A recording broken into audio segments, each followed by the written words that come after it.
So yun guys, magandang araw sa inyong lahat. At dahil ang dami nagre-request at nag-message sa atin at nagko-comment na din sa mga video natin kung ano daw ba yung mga ginagamit nating camera sa pagbablog. For today's video, i-share ko sa inyo kung ano nga ba yung mga ginagamit kong camera pag nagbablog ako. So yun. So shoutout nga pala kay Jomar Tito, siya yung nag-message sa akin. Tinatanong niya kung ano daw yung mga gamit kong camera.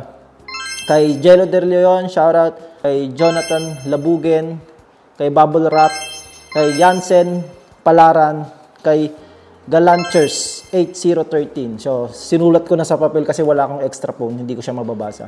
Dahil ang ginagamit ko ngayon pang video is yung cellphone ko. Ngayon, magsisimula tayo sa pinakauna, yung ginagamit ko talaga nung unang nagbablog pa ako. So, unang-una, ito yung ginagamit ko, itong cellphone na to. Itong Xiaomi Lite 5G NE. Yan, may sticker pa ni Motodec yan, tsaka ni Paolo Busa. So, ito yung ginagamit ko na pang-vlog. Nung nasa Pilipinas pa ako, kahit motovlog, ito yung ginagamit ko nun. Kinakabit ko lang to sa chin mount. Kasi wala pa akong action cam nung nasa Pilipinas ako eh. So ito, yung mga, kung napapanood nyo na yung mga unang video ko, basta yung mga unang-una yung wala pa ako sa Korea. Ito yung ginagamit ko nun. Cellphone lang yung gamit ko. Kaso ngayon, ayaw niya na mag-open dahil yung battery niya, sira na yung battery niya. So yan, ito yung mga una kong gamit na vlog. Yan. Next, sunod na camera ko, itong Insta360. Yan. Yan, itong Insta360. Pangalawang camera ko to. So, itong Insta360, ito yung mga video na pag napapanood yung mga video ko, kunyari sa motovlog nyo ako napanood, ito yung umiikot-ikot siya. Tapos, yung parang walang stick. Kumbaga kahit nakakabit siya sa stick, wala kayong nakikita na stick. Ito yun. Tapos, Insta360. May mga ginawa din akong tutorial about dito sa Insta360. Yan. Ito kasi yung una kong camera. Kung napapanood nyo yung mga vlog ko na una, kunyari, pagka kuwang cellphone, ito yon, yung una, yung Xiaomi. Pero nung pag gumagamit na ako ng action cam, ito yon. Yan, itong Insta360. So yun guys, next natin. Siyempre, nung nakarating na ako sa Korea, may pambili na ako ng action cam. Ito na yung ginagamit ko ngayon. Nung nakikita nyo yung mga vlog ko ngayon, ito yan. Ito yung gamit ko. DJI Osmo Action 4. Ito yung pinakabago ng ano ngayon, ng DJI pagdating sa action cam. Yan, itong Osmo Action 4. So yung mga vlog ko na bago, ito na yon, ito na yung gamit ko na yon. Minsan ko na lang magamit tong Insta360, ginagamit ko na lang siya pang picture. Pag magpipicture ako ng gusto ko kita ako, yung buong katawan ko kita, ito ginagamit ko to. Kaya naman hindi ko na siya ginagamit pag nagbibideo ko kasi nagkagasgas siya. Makikita niyo yung lens, may gasgas siya. Yan, may mga gasgas. Hindi ko na ingatan. Isa din to sa dahilan kung bakit ako tinamad mag-vlog nun. Kasi wala pa nga akong extra action cam. Tapos may gasgas siya. Kaya hindi na ako nakapag-vlog nun. Pero nung nakabili na ako ulit ng nung action cam na to, yan. Sinipag na ulit ako mag-vlog dahil dito. Kasi pag ito yung gamit mong camera, pag naka-action cam ka, kumbaga hindi nakakahiya mag-vlog eh. Di ba? Kasi yung liit lang niya eh. Kumbaga kahit mag-video ka ng ganyan, di ba? Hindi nakakahiya. Pero dati cellphone. Cellphone lang gamit ko, ang laki pa niya. Ayun. Pero ngayon, mas ano siya gamitin pag ganito lang kaliit yung camera mo, pag action cam.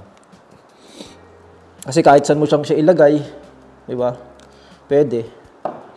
So yun, next natin, itong DJI.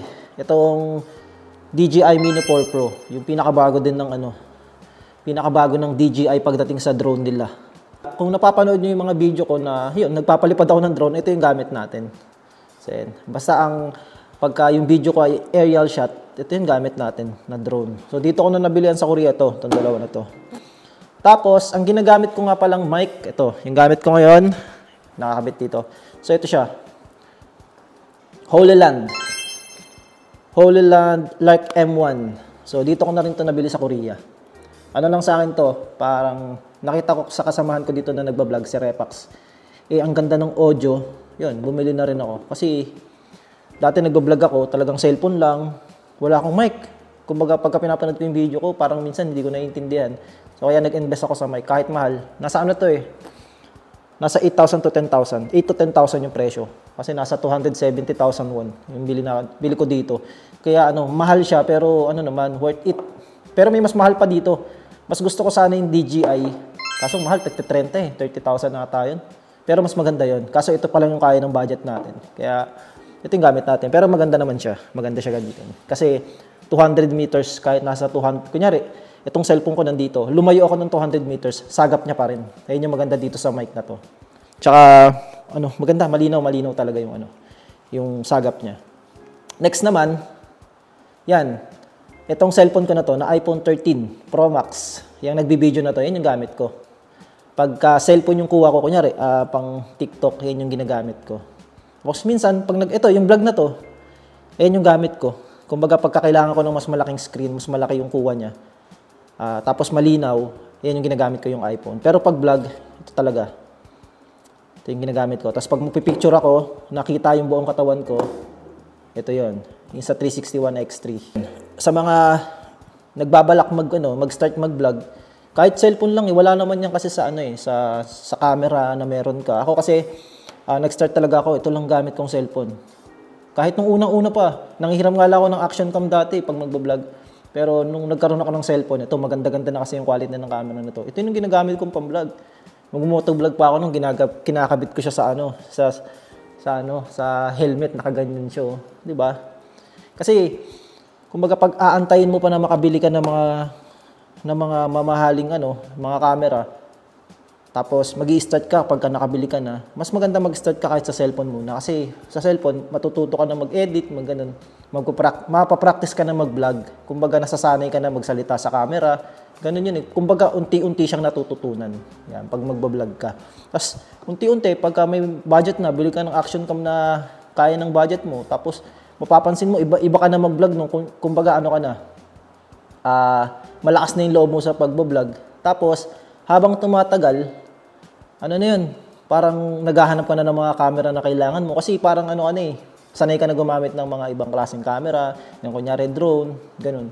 Mag-i-invest ka na, mag-i-invest. Ako kasi, talaga, bago ako mag-Korea, pangarap ko na talaga to, bili ng mga pang-vlogging camera, mga drone. Pangarap ko na talaga ito nasa Pilipinas ako. Kaso nasa Pilipinas ako, parang imposible siyang mabili. Kumbaga mabibili ko siya kaso matagal pa. Kaya nung nakapag-Korea ako, talagang nagpundar ako unti-unti. Kumbaga ito simula pa lang to. Yan, susunod natin mga camera naman na pang pictures naman, mga mirrorless na camera. Pero sana medyo mahal pa eh. Tapos yun, upgrade. Bibili pa ako ng mga iba pang action cam para may extra action cam tayo. Ang price nito sa mga nagtatanong, 29,900. Yan. Hindi pa kasama yung nito, yung memory card. Memory card siguro bibili ka nasa 2,000 pag yung mas mataas na gig. Yun, nasa 29,000 to 30,000. Pero ngayon, mura na lang to. Makakabili ka na ito mga 20,000. Pero pagkabago ata, ganun pa rin. O mas nagmura siya. Sunod, itong natin, DJI Osmo Action 4. Kano ko ba nabili to? 700,000 won ko ata nabili to. Or 670,000 won. Yan, nakalimutan ko na yung presyo nito. Pero nasa to? 25 to 30,000. Hindi ko na maalala eh. Yung mic naman natin na gamit, yung HoloLens Lark M1, nasa 8 to 10,000. Yan. Tapos itong drone natin, yung DJI Mini 4 Pro Max. Pro Max iPhone Pro Max. So yun ang price nito, nasa 61 to 65,000. Ngayon, kung bibili ka nito, nasa 61,000 ata siya ngayon. Pero nung unang labas to, nasa 65,000. So yun lang. At ito yung ginagamit natin na pang-vlog. Yan.